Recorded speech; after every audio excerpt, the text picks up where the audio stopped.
Hey y'all, it's Anna V, and you, my friend, are listening to the All American Wing Shooting Podcast. I am a hunter, conservationist, mom of 2 girls I have raised in the outdoors, and a proud owner of a truck full of dogs. My passion is guiding you to confidence, sharing in tradition, and celebrating the true meaning of success in the field. Here we go.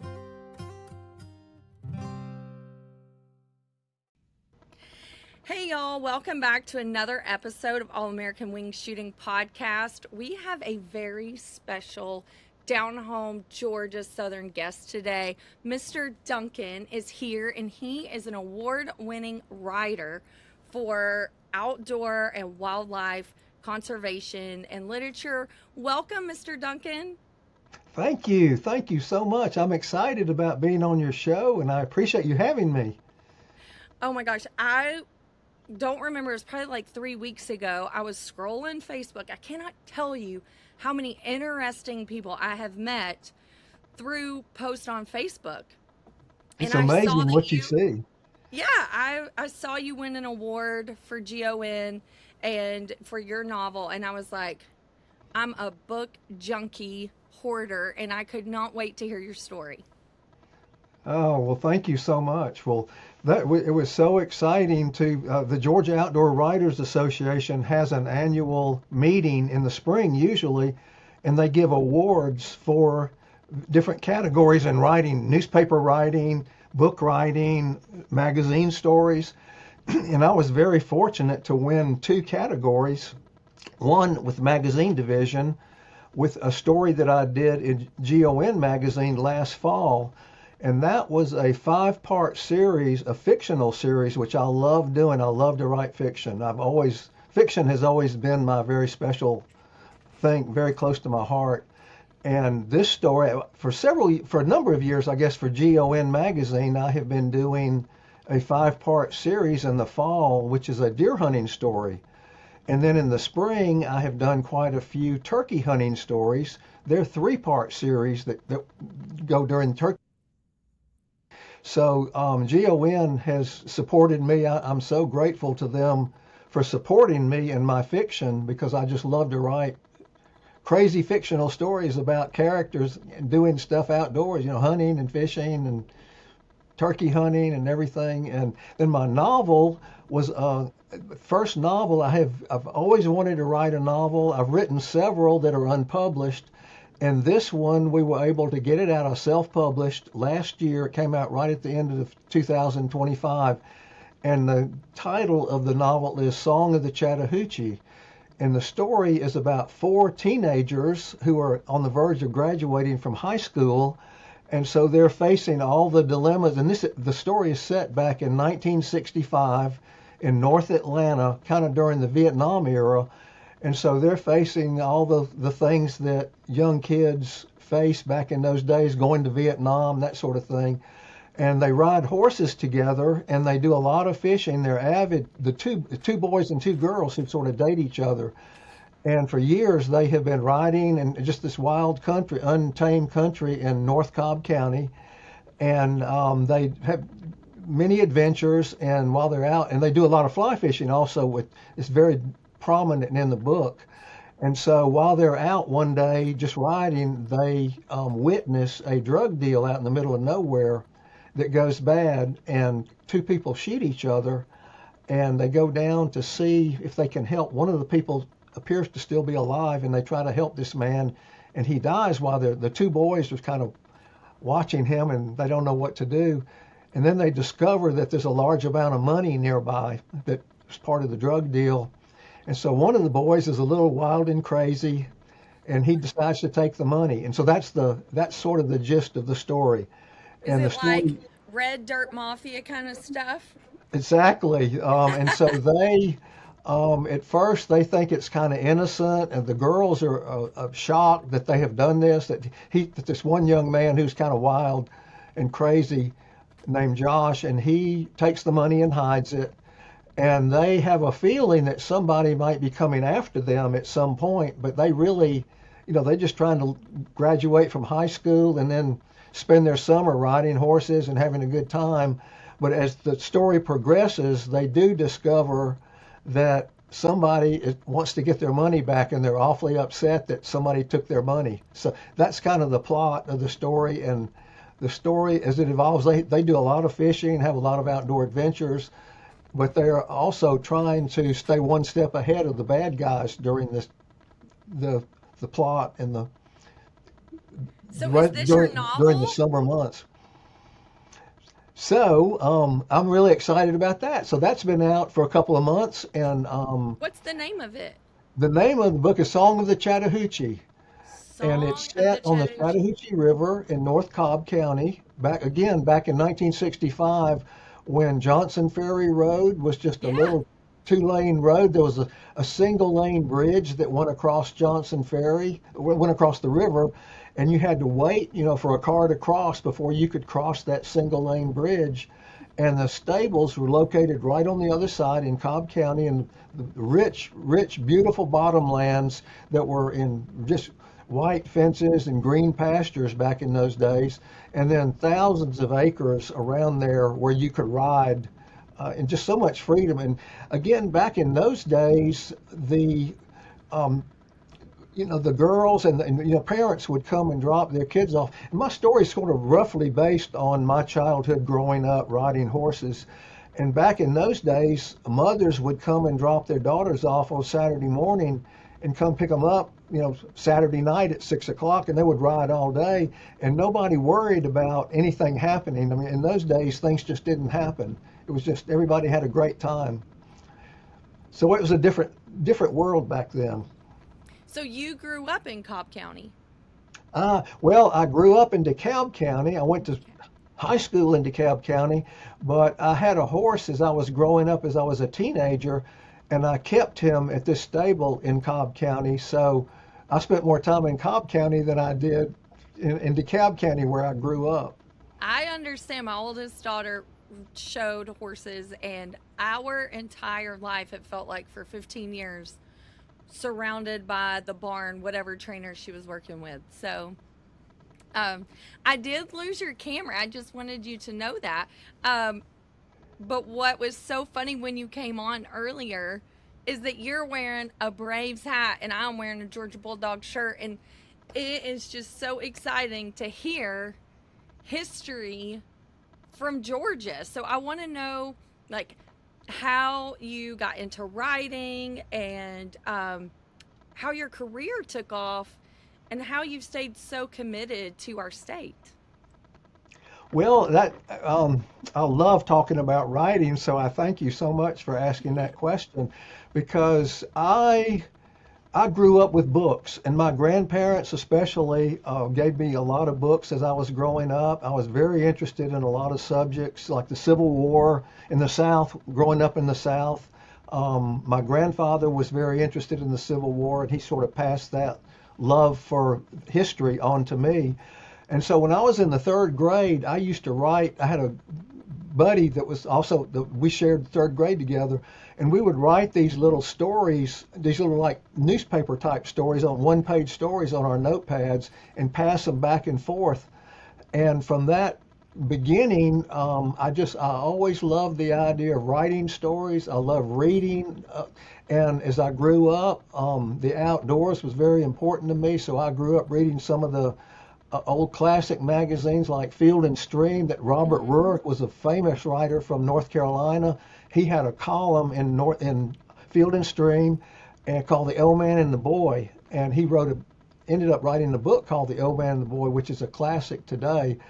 And that was one of my favorite stories. It was just about this young boy, 12, 13-year-old boy, going out with his grandfather, quail hunting, fishing, camping, doing everything. And it just whet my appetite and wanted me to, I really always wanted to write. And I always had the idea that you had to have a lot of experience behind you or something really to write about before you could be a writer. And even people like Ernest Hemingway, most of what he wrote about were things that he had experienced in earlier life. But anyway, I did some other things. I was in the real estate business for a while, and then along about late 1970s, I decided that I'm going to just go for it. I want to write. I had a little money put away, And I said, I just want to go for it. So I'm going to write a novel and send it to New York and get it published, and I'll be on my way. So that's what I did. I spent some time writing this novel, and it was sort of a hunting type, again, fly fishing and hunting in Colorado, and based in Colorado. And I spent a few months writing the book, and then I sent it off to several publishers. And guess what? I kept getting one rejection after another. And I just thought that all you do, you just send your book to New York and they accept it and send you a big check and you're on your way.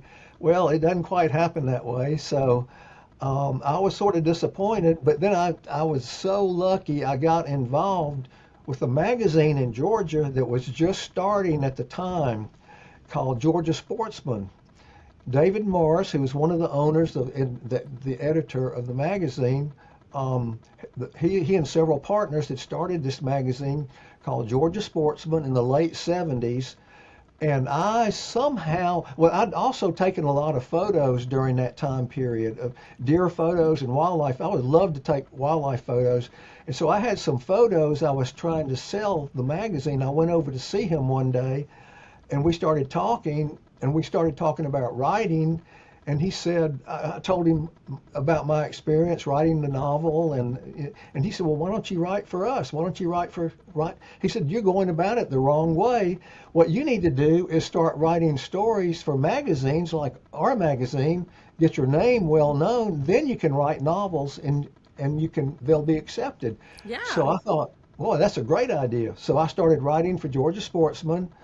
And in the early 1980s, I got very lucky. Their office was located in Marietta, Georgia, over near the city of Marietta, off 41 Highway near the Big Chicken. So it was only a few miles from my house. And so I was so lucky because in 1983, they started a magazine called North American Whitetail. And I had a story in the very first issue of North American Whitetail. Actually, it's the very first story in the very first issue. And I was thrilled to be able to write for them and research. And at the time, we were doing a lot of research on a lot of older trophy whitetails that had been taken around the country that had never been written about before. So there was a huge demand for something like that. So North American Whitetail really took off. And I was able to freelance for them, and I wrote a lot of stories for them as they progressed. And when they published their first issue in 1983, they didn't really know if there would be enough interest to do a second issue or not, or continue on. But they just had such overwhelming success. And people were calling and writing and trying to get the magazine. So they they published a couple more issues, and then they decided to do a yearly type issue. They started publishing 8 issues a year, mainly during hunting season. And so for many years, I freelanced for David Morris, who was the editor in North American Whitetail, and also wrote a lot for Georgia Sportsman during that time period. So it was really a great way to get into writing, and a great way to do what I love doing. I was an avid whitetail hunter growing up, always have been, but I love everything about the outdoors. And so I was able to I was in hog heaven writing stories for North American Whitetail, because again, we were doing a lot of old historic doing stories on some of these big bucks that had come from Iowa and Wisconsin and Minnesota and New York State, and that they had heard about them, but nobody had ever really written stories about them. So we were doing all those stories in those early magazines, and they were very popular. Oh my gosh, that is some surprising places that people don't talk about very often, with upstate New York and Wisconsin, which I've spent a ton of time in both places doing waterfowl hunting. So, yeah, I love hearing that. Well, yeah, that is so. And those places are so historic. Well, the Northeast, the Adirondacks and New York State, northern Maine, most of New England, Vermont, New Hampshire, all the New England states and even in Pennsylvania. So all of these, all of the northeastern states are huge deer hunting states. When North American Whitetail first started, I also did a number of profiles on some of the states like Michigan and Pennsylvania that had over 1 million deer hunters at the time in each state. And for instance, in Pennsylvania, I'm sure you've probably heard, uh, back in the old days, they closed the schools when deer season started because deer season was so popular in Pennsylvania, and uncles and grandfathers and friends and brothers and sometimes, women were just getting into hunting back in those days, but there were quite a few women that also hunted. But it was so big in especially Pennsylvania. Michigan had over 1 million deer hunters, and so there was so much to write about. And these people, this was a passion that these men got together, and would go to deer camp way up in the Adirondacks or in northern Michigan, and stay in deer camp in the snow and cold, and stay in a little cabin for a week or so, and it just became such a huge tradition. And that's one thing I've always loved to write about, is the history and the tradition of deer hunting and hunting in general in this country, because our country is just, from the first day of settlement in the U.S. when the Pilgrims came over in 1620, they started hunting deer based on what the Indians taught them how to do. And deer provided them with food and clothing for centuries. And so, we're celebrating our 250th year now, which is so exciting, so patriotic. But white-tailed deer had such a lot to do with the settlement of this country, because everywhere settlers and pioneers and explorers went, they hunted deer for food, and they had to have deer for food, so they ate venison and they made buckskin clothing out of the deer hides. So deer were so important they helped establish and settle this country. And it's when everyone started moving westward, even across the Appalachian Mountains and into the upper Midwest and those places, all the way to the Rocky Mountains, there were plenty of whitetails, and so whitetails always sustained these explorers and pioneers. Yes, and I love how you weave the history in. We were talking before we started recording about my women's group that I'm going to launch, Women of Wing Shooting. We call it WOW, and included in that will be a book club, because I wrestle with the technology that we have today, that we are losing our roots through not flipping pages. It just seems that picking up a book and flipping pages gives a different kind of message than listening to podcasts. And I love podcasts, right? Like, I've had a podcast for years, but I still am ordering books weekly and wanting to flip the page. And so I love that you're keeping that alive. And I want to hear what your opinion is on how storytelling is transitioning. Well, I'm like you. I love books. I love the written page. I love picking up a book physically and holding it and looking at pages. And I have never really, I'm not into reading digital books at all. I always read the real thing, and yes. I collect books. I have quite a few books everywhere in my house. But interestingly, when I was a teenager back in the 1960s, Outdoor Life magazine had a book club, and the Outdoor Life book club, and they published some great writers. They published, everything from bird hunting to big game hunting, and so I became a member of Outdoor Life book club, and I could not turn down the monthly issues. I bought every single book that they sent. And my mother would get so mad at me because I would run up a bill. I'd owe like 2 or 3 months, for the books, and I'd owe $35 to the book club. And she would say, how are you going to pay for this? What, you got some more books? And I just could not say no to those. And so The Outdoor Life Book Club lasted quite a few years, and it finally went by the wayside. But I still have so many books that I grew up reading that I got from the Outdoor Life Book Club that I've had for years and years. And so after that, I started just collecting outdoor books and deer hunting books especially. I do have a lot of old classic deer hunting books, which, some of the just most amazing books ever written. And it's so much fun to look at those and go back. And so I think in today's world, reading has kind of, especially with children, with young people coming along. I have 5 grandchildren, and out of 5, I have one who likes to read a lot, and she's an avid reader. But the other 4, you have to tie them down, but to make them read something. But they have their cell phones, and they play their video games, and they're on their phones getting information every day.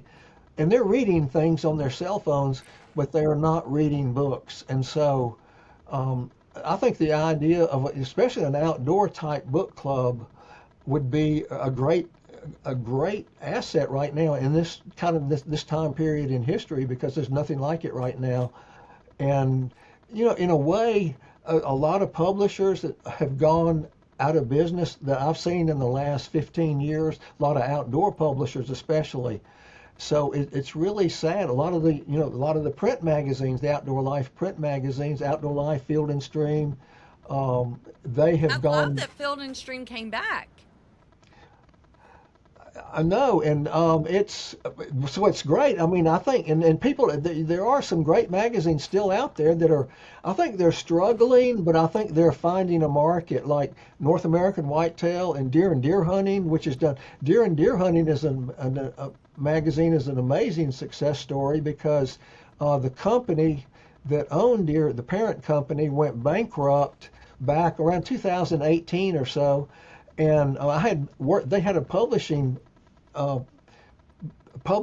division in their company, and they published dozens and dozens of outdoor type books and everything under the sun in the outdoor: sailing, horseback riding, bird hunting, you name it. They published hundreds of books over the years, and sadly, they went out of business. And I had published 4 books with them up to that time, so things were going really well with me in publishing. But the magazine, Deer and Deer Hunting, it was kind of up for grabs. And some of the folks, the editor of Deer and Deer Hunting, Dan Schmidt, and several of his friends, they pooled their resources and they bought the magazine.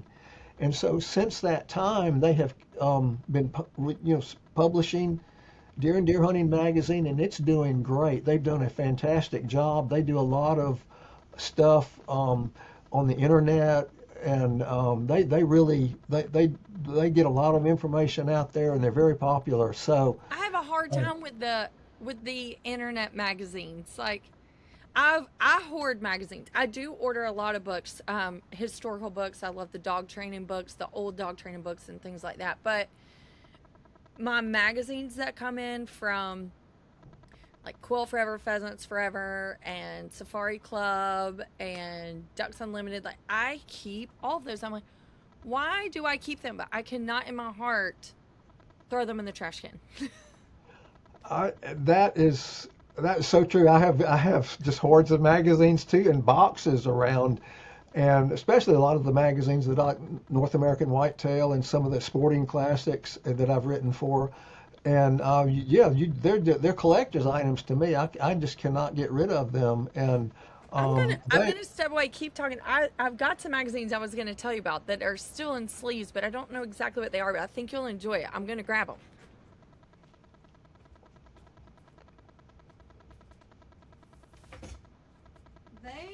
Oh my goodness, they're Forest and Stream. Did you know about that? And I've got Sports at Field and Outdoorsman. Yeah, Sports Afield. I guess as far as I know, they're still publishing, and they've done a great job, because that was another situation where the big 3 back 25 years ago, Outdoor Life, Field and Stream, Sports Afield, called the big 3. They they all had circulations of 800,000, 900,000, close to a million readers every month.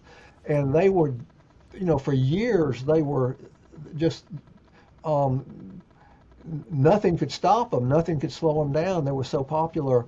And then slowly but surely, the circulation started going down, people stopped reading, um, and it's gotten to where it is today, where a lot of the magazines have gone out of print, but they are still publishing digital copies. American Hunter, the National Rifle Association, just recently started going to digital instead of they've got two magazines, American Hunter and American Rifleman, which are great. Oh, Classic. yes. I love those. Yeah, I've that have never been out. opened this before, but I'm going to. This Forest and Stream is dated in 1929. It's got a mallard cover, which is why I wanted it. But um, the wildfowling on Old Cape Cod, I guess, is the highlighted article. But one of the other articles listed on the cover is the tale of three big bucks. And I'm going to take a picture of that article for you and send it to you so you can see it. I'd love to see it. Yeah, I love finding old classic magazines like that. And I have to be careful with it because I think it's going to break if I open it up too much. But yeah, that one is the oldest one that I may have from the 20s, and the other ones are from the 40s. yeah, those some of those old the magazines from the 20s, 30s, and 40s, some of the outdoor 50s and 60s even, are just today. If you can find them, they're classics. Another thing I've done, and I did started with Krause Publications before they went out of business. We did a book around 2017 called Dawn of American Deer Hunting. And that book had old photos. It's just old photos and captions about deer hunting back at the turn of the century, back in the late 1800s, the early 1900s, going into the 1920s and 30s and World War II. And so I had collected all these. I collect photos too, in addition to books. I'd been collecting all these old photos for years and years.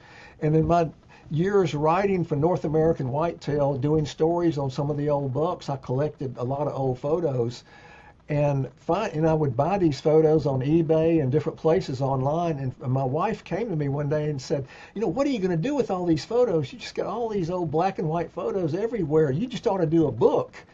And I hadn't even thought about Yeah. that. And so I thought, that's a great idea. I've probably got 300 or 400 photos, and some of them are just classic photos. And so I contacted Krause Publications, and they were real excited about it. And back in that very first book I did, they said, if you can do it in 90 days, we'll publish it. Because this was like early spring, and they said, we got to have it by August so we can get it out for the fall. And so I worked just day and night during the summer that year, and we did it, and we got it done, and we published the first copy of Dawn of American Deer Hunting, and it was really overwhelming success. And they reprinted it several times, and sadly, like I said, they went out of business a few years after that. We were going to do a volume 2, so I ended up doing a volume 2 with Sporting Classics, and we Yeah. did that in around 2000 and just before, maybe 2018, 2019, just before COVID hit. We did volume 2, and that was very well received. And so it was just, I was overwhelmed. And the strange thing to me was the book was so much more popular up north than it was in the South.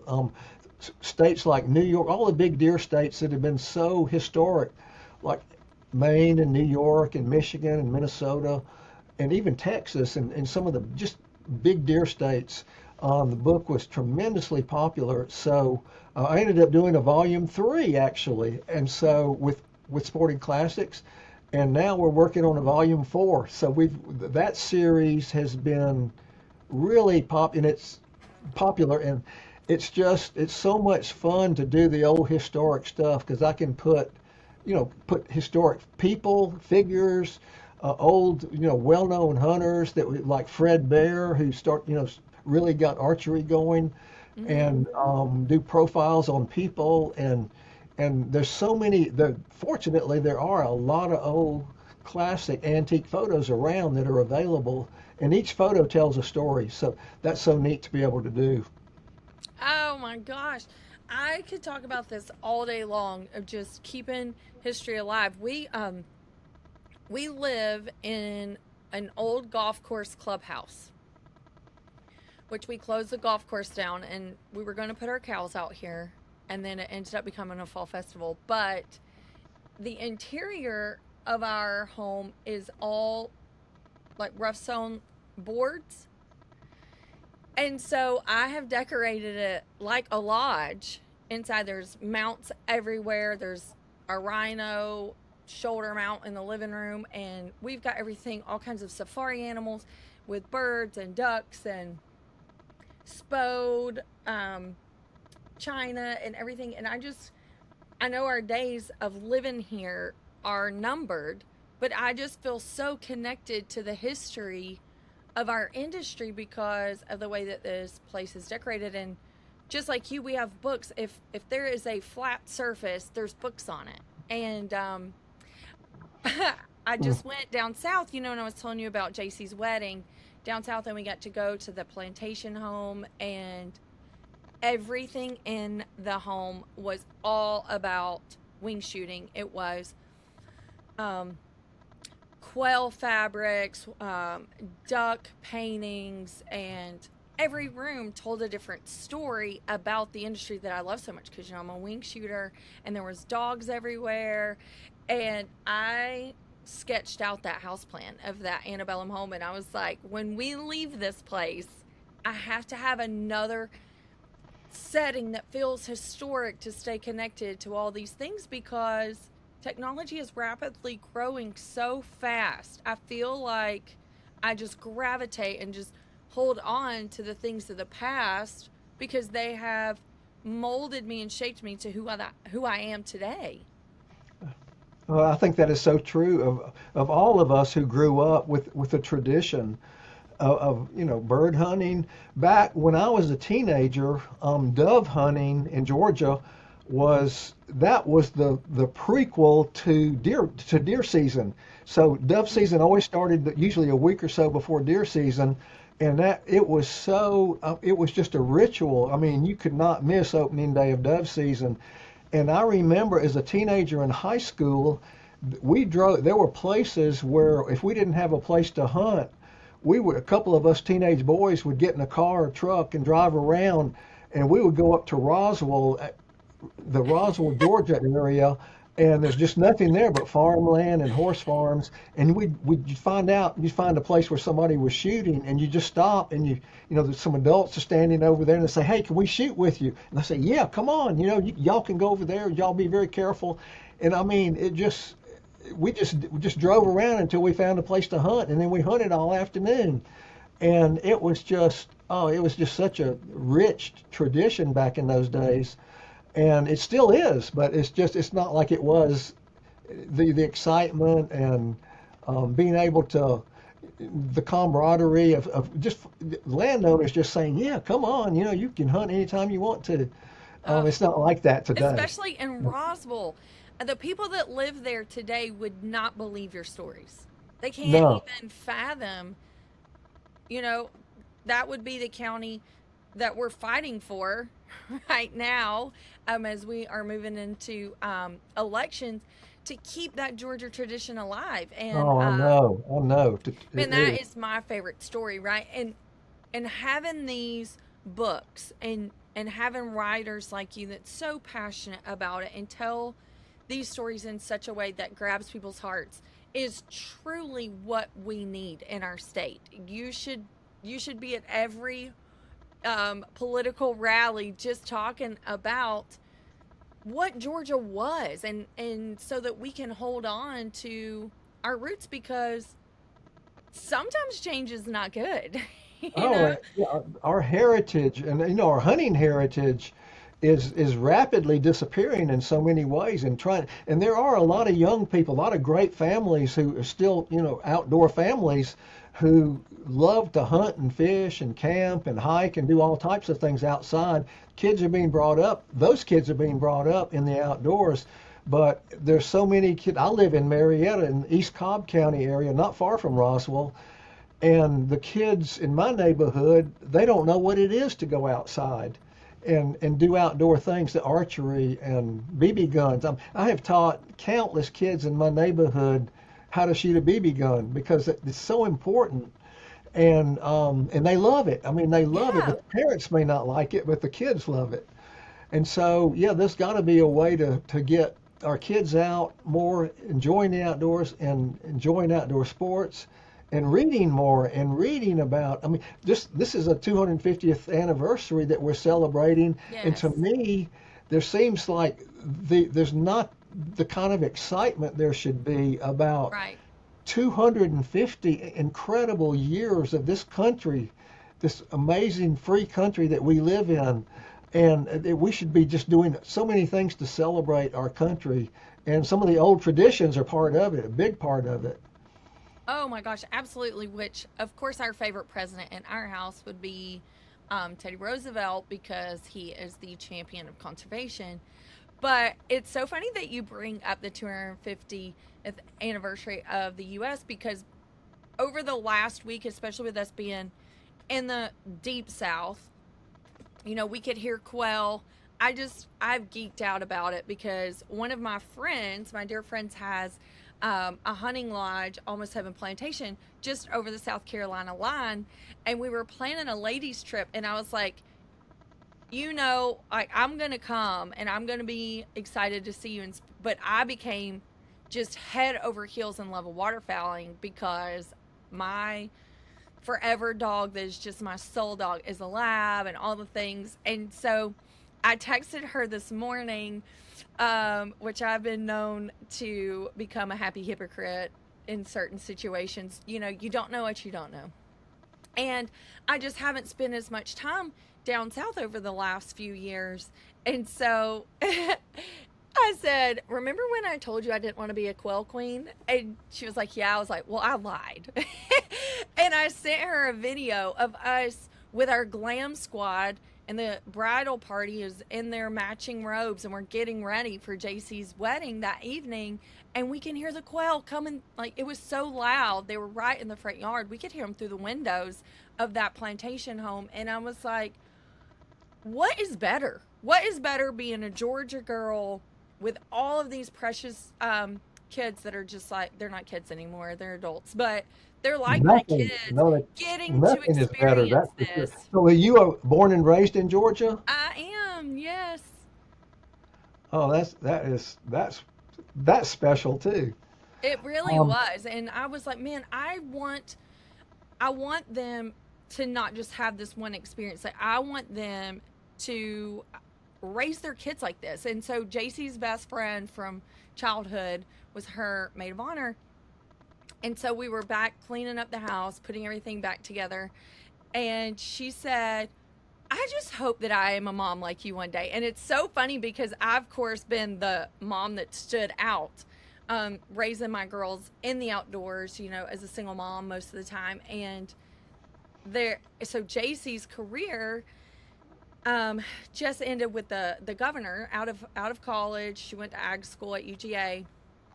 She became policy advisor, so she worked in the ag industry. And the ag world and the hunting world, they overlap. Like, number one, if you go to the bird hunting things, people are either horse people or cow people, and that has been so fun to get to put that together. And then we need the ag world and the conservation world to work together, right? I mean, that's how we keep and take care and steward our habitat, is by looking at specific ways that the agricultural world won't harm conservation. So that's been huge. And so since Kemp is coming out of office, now she has had to get her new big girl job, and she is, which is, I guess she had one at the Capitol, but her next job is with the forestry department, and she's in charge of director membership there. And it's so crazy because it's like my baby is walking into this world of conservation because of the lifestyle that we lived, and it is the most rewarding thing. I can't take credit for it. It was just Georgia Ducks Unlimited, Georgia Quail Forever, and even on a national level, both of those organizations molded her mentality, with, through my career. And Georgia SCI was huge for her. So I always preach about these conservation organizations and getting involved, because it takes a village to raise a kid, but it just plants roots in their life, that I think pull them back to our history and our legacy here in our state. And I saw it so much. I probably talk about this on every episode, but I saw it when JC and Bradley are getting married. Bradley's family has a pecan orchard right outside of Thomasville, and to watch him, lead their new relationship and their new family to be with those roots, like, I could not be more proud. And so fortunate that I think if they're exposed to that, like she was exposed to the outdoors and the potentials that's out there, it just fills you up. You can't stay away from it. So I think that is so special. And it's interesting that you mentioned, some of the South Georgia plantations, because I do so much writing about deer hunting, but I've always had a special place in my heart for all of the heritage and history of quail hunting. Yes. And Georgia, of course, is probably the capital of quail hunting in the nation, or at least at one time it was. And recently I've been doing a lot of research I had a very good friend, Charlie Elliott, who was a longtime writer for Outdoor Life magazine. And I was fortunate to know him when I was writing for Georgia Sportsman magazine back in the 80s and 90s. I got to know him quite well. He passed away in 2000, I think it was 2005, and he was about 95 years old.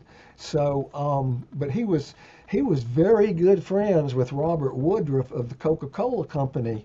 Mm-hmm. And in the early 1930s, Robert Woodruff bought this 30,000 acres down in southwest Georgia that became E81 Plantation.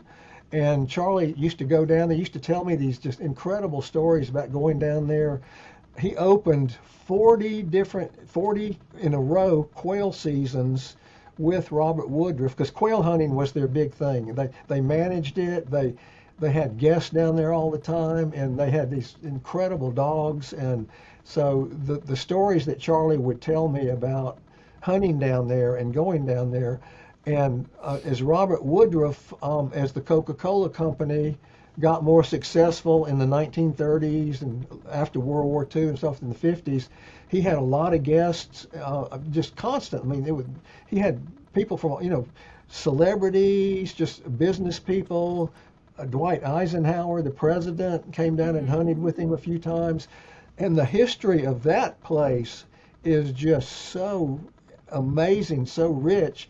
And when Mr. Woodruff passed away, I think in 1995, and he was in his late 90s as well, he left it in a trust. He left his property, which is around 30,000 acres, Itchaway, in a trust to become sort of a nature center, and it has been.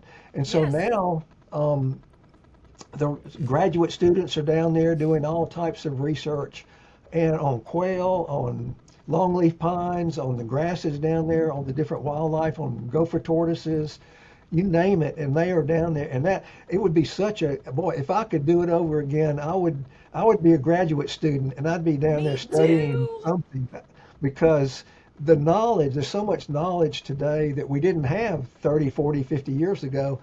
And so much, the technology is so much better. So to be able to study some of these endangered species, like or threatened, like the gopher tortoises or the red cockaded woodpeckers, or just any of the natural resources down there, Um, it's a fantastic place, and they're doing a great job down there with ecology and teaching. And graduate students are coming from all over the country to work down there and spend time down there. So but during the time Mr. Woodruff had that place from the early 1930s until his death in the mid 1990s. And so for around 50 years, he ran that plantation as a prime quail hunting. And he invited all the neighbors from South Georgia, from Florida.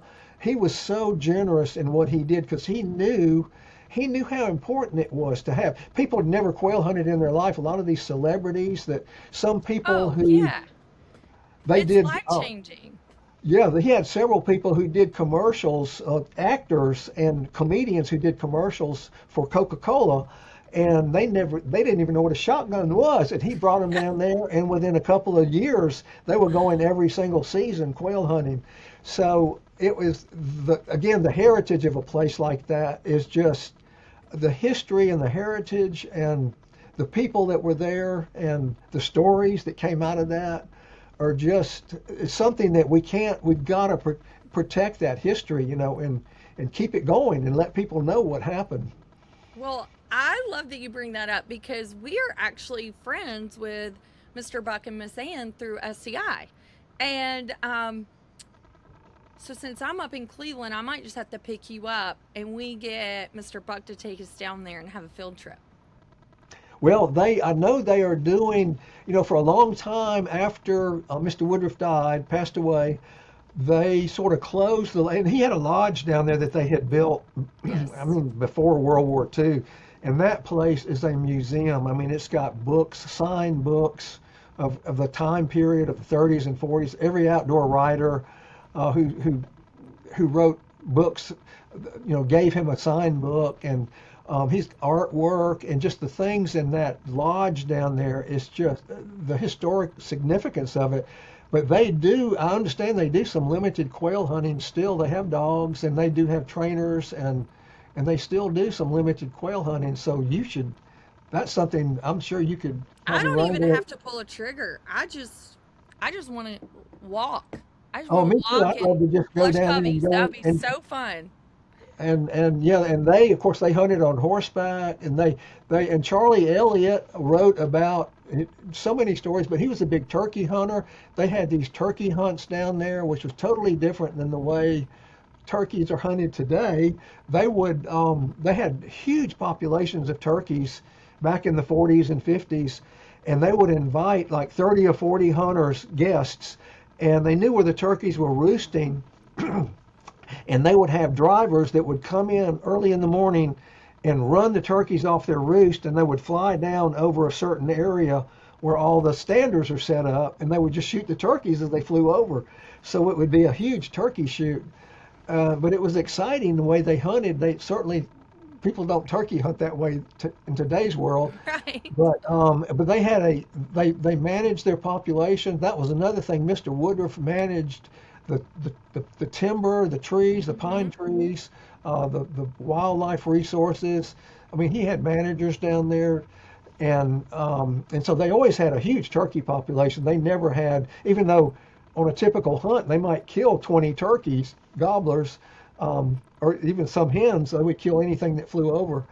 Um, they never ran out of turkeys down there. They was because they always had the habitat was so good down there for turkeys and quail, deer, and any kind of wildlife. Well, there. Now that you mentioned, they have the Charlie Elliott Center. Well, Yes, it's a shooting facility. and Honestly, yeah, I love it. I love going down there. me too. They actually have all of his they actually took his office, and when he lived in Covington, Georgia, he was born and raised in Covington, and as a writer, he had an office in his home, just like most writers do. He had a fireplace in his office, and he had bookcases and guns, and they took his office and made an exact a replica of it down at the wildlife center down there, and so you can go see his office and his desk, and the books in his bookcases. And again, he's got a collection of books that are just amazing, and artwork, and I wish every school child in Georgia could go to the Charlie Elliott Wildlife and just see and be exposed to that. But unfortunately, it's so far. Like from Atlanta, it's a long drive, and so a lot of local schools go there in the area in Newton County and those places close by. But it's hard for a grammar school, say in Atlanta, to spend a day driving out there. It's an hour and a half or so drive. But I wish every young school There's age so kid. much that the events that they host for families. I know, oh God, it was probably 12 to 14 years ago. I worked with Glock hosting a women's for Georgia Bow, a women's event there for like intro to pistol. They do all kinds of things there. If you just go on their website at the Charlie Elliott Center, look and see what dates are available. There's no better way to spend your summer, for sure. Oh, they have fishing lakes there. They have a great gun range. They have a shotgun range. You're right. And I've been to a few events down there, and they do amazing conservation work down there and getting the word out. But it's just again, not enough people go there it's just I wish we could publicize that place, and everybody in Georgia needs to go visit that place, but it's hard to get people down there because of the distance and that sort of thing. But it's a beautiful place down there, and that's one place the state has taken over the property and done such an amazing job with the fishing lakes, the rifle range. They offer hunting down there during hunting season, and then a lot of conservation type. They do have a lot of events for young people, and snake shows and just all types of I'm things not like about that. that snake show. I will say that the first time I ever saw an armadillo up close and personal was there. And one of our friends that works for Glock, she and I came in a day early to get settled and set up, and that thing got lost on our porch of our cabin. And oh my gosh, it was crazy, because being from North Georgia, it's only been in the recent few years that we actually have armadillos up Oh, here. that's amazing to I me was that you like, saw one what down kind of there. dinosaur thing is this? Exactly. Well, I used to go to Cumberland Island in Georgia southeast coast to photograph deer and turkeys and different things, and the wild horses down there, which I love. And we used to catch armadillos all the time. They are so funny. And to see one in Newton County I'm shocked. I would be shocked to see one at Charlie Elliott, but I know they've kind of gravitated toward the north, and you see them every once in a while on the road around here somewhere. Oh yeah, So, we're up in Cleveland, and they get ran over all the time up here, and it's just still so weird to see them on the road. Um, but this has been so wonderful, and I don't really know what happened over the last couple of years, but we were talking about me focusing on my women's group and getting back to I really want to educate women with all the lessons that I've learned and motivate them to build legacy for themselves. And then, as we all do that within our own lives and in our own little circle, it's contagious. And so before you know it, I really do believe that the truth of conservation can snowball with just some focus. And I haven't really been all that focused because I did get caught up in traveling the country and meeting all the people and running dogs everywhere. And that was really a highlight of my past. But something just brought me back home, and I just said, man, I recognize all that Georgia has to offer. And you have told so many stories today that has just sparked those fires so much bigger than they were before our conversation. And I'm thrilled to be rooted in Georgia. I'm thrilled to call this home and know that we have so many powerhouses that have legacy here that And those stories need to be told. They do. They need to be preserved and told. And you have inspired so many people with your shows, and in Georgia especially, you have the ability to.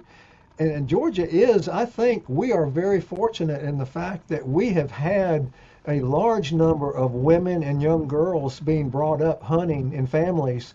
And so, deer hunting, turkey hunting, fishing, any of the sports in Georgia, any of the outdoor recreation, a huge number of women and young girls are interested, and they're out there pursuing it.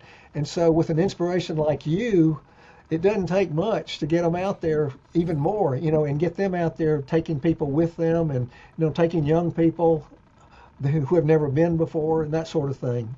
I appreciate that so much because I do love it. I love it. And I just think with the right introduction that women will be just as addicted to the outdoors as the guys. And there's this one conversation that I keep having over and over, and it's you take a guy of any age on a hunting trip for the first time, or you take him outside of his, like maybe he was a deer hunter and then you take him to duck camp. Well, all of a sudden he's a duck hunter, no matter if he's only been one time. And you take a woman to an event, right? They think it's an event. Well, we went on a weekend ladies hunt. They come home and they say, man, that was such a great time. But they don't necessarily come home with the mentality that I'm a hunter now. And it doesn't matter if you go 3 times a year or if you're there every weekend of season, you still play such an important role with your storytelling and your inspiration to those around you. And so that's kind of been the message that I want women to feel welcome to be a hunter, even if they only get to go 1 time a year because of their mom role or, whatever season of life that they're in.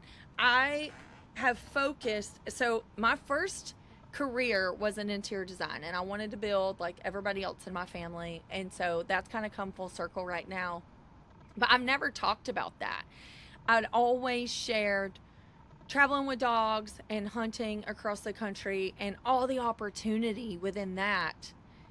And it was like I needed to have that experience, but it was like God brought me back home and planted me. And like I told you, I just have this huge desire to plant roots now. And so I am taking my interior design season of life and bringing that back and showing women how to use the love of the outdoors that they have in the season of life that they're in. So it's going to be a real big deal of showcasing antiques and decorating with books and having those around you, because those words are alive, and keeping that involved in your life, from beautiful lamps to taxidermy. It just all belongs in our life because it tells the story, whether it was one weekend in the outdoors or we just transition from season to season year round. Well, that is so exciting. I'm so glad you're back in Georgia, at least to stay for a while. And again, you're so right. There's so much you can do here, and it'll just mushroom out from here. But Well, I want to ask something of you, because I have been newly elected to the Georgia SCI board, and I've been so busy with JC's wedding and caught up in those most perfect fairy tale week that I haven't made that announcement yet. But thinking of special events that can bring the camaraderie of what I knew Georgia SCI to be a few years back, I was thinking I would love nothing more than to host a writer showcase for you to do all of your storytelling and bring in people with the love of conservation from across the state, and just let you talk about all the things that we talked about, plus show off your books, read parts of them. I could do a show with you every week. I absolutely love your stories and how you inspire us to continue the history of Georgia. oh, that is so. I would love to do something like that. Yay! Yay! And it's so possible. And I've talked to several people in recent times about getting some writers together and doing and just showcasing mostly for young people, young hunters Yes. and fishermen and girls, because it's so important to get them out there and let them see what's the potential that they're missing if they're not doing it. So I think that's a great idea. I would love anything like that I can do to be a part of anything, any of the activities that you plan. I would love to do that or be a part of it. Well, same with you. If you plan something, I want to be there. But definitely, very definitely keep that in mind. I really want to just come through your book library. I think that would be so fun. Well, it's just the sky's the limit. There's so much out there. And again, this summer is our 250th anniversary of our country. So maybe we could tie something together in summer or fall with 250 amazing years of the greatest country on earth. Yes, I love that. We're actually spending our Independence Day in Texas, um, shooting, going through some hardcore training at the. I always forget the name of this ranch, but it's a famous ranch that trains secret ops, I guess. And so I got put on the security team at our church because of my pistol past, but I'm a little rusty, so I'm going to spend all next week training with my pistol. Well, that's good. That's great. That'll be fun. Oh, Yeah, I'm really excited about it. I'm not excited that our churches have to have security, but if we have to be there, I volunteer. oh, that's exciting. So, well, that's I know you've got all kind of plans for the future, and there is so much going on. I mean, we are so lucky in Georgia. We have the mountains, which are so different than the coastal plain down south, and then we have the coast. It's beautiful coastal areas. We have quail hunting traditions in South Georgia. We have hunting all over the state. Georgia has, well, for a time, Georgia had more record Boone and Crockett deer taken than any other state in the South, and then most of them combined, because when the Georgia restocking program took place back in the 1950s and early 60s, they just by chance used a lot of Wisconsin deer. They brought them down from Mm-hmm. Wisconsin from a game farm because Yes. they were available there. They just happened to be available. They brought them down. Well, they got here in the habitat in Georgia, and they thrived in Georgia. And within a few years, they're growing these just giant antlers. And so Georgia started producing quite a few record book bucks, and we have been doing it ever since. So we have a great deer hunting state. We have so much great fishing, both saltwater fishing and freshwater. We've had the world record largemouth bass taken in Georgia back in 1932, still a co-world record today. And It's don't just, forget my favorite duck, the wood duck. It's so beautiful. oh, I love wood ducks. I love hearing them. I love seeing them when they just land all of a sudden. You're sitting there and all of a sudden, 20 of them just land and you hear a little whistling and all of a sudden, boom, they just sit down in the water. It's I know. amazing. Magical. Well, Mr. Duncan, I have loved this so much, and any time that you have something to share, you are welcome on the All American Wing Shooting Podcast. Oh, well, thank you. I would love to come back and any of your future, anything that happens and, exciting things regarding some of the things we've been talking about. I would love to be a part of anything you do. And I will certainly, let you know of anything that I'm involved in and love to come back sometime. Yay! Well, we are definitely going to do an event, y'all. Look for the Wow Book Club that will be launching in the next 2 months, because Mr. Duncan's book is going to be on the list. If you are interested in any of his publications, you can reach out to him on Facebook at Duncan Dobie, or you can find them on Amazon. Or yeah, I just or my email account, but Facebook is an easy way to find me because I'm have a big presence on Facebook. Yes. All right. Until next time, thank you, Mr. Duncan. Thank you so much. And I am so excited that you have decided to come back to Georgia and spend a little time here, because I can understand how there are not enough hours in the day to do the things that you've been doing the last few years. Exactly. But to do some of your activities here is going to make a big difference. And I know you can inspire so many people, and you will, and you do. And so it's exciting. The future is going to be great.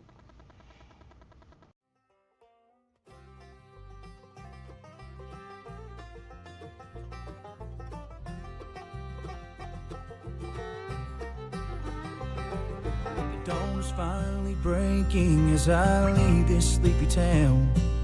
The sun is slowly rising and the fog is on the ground.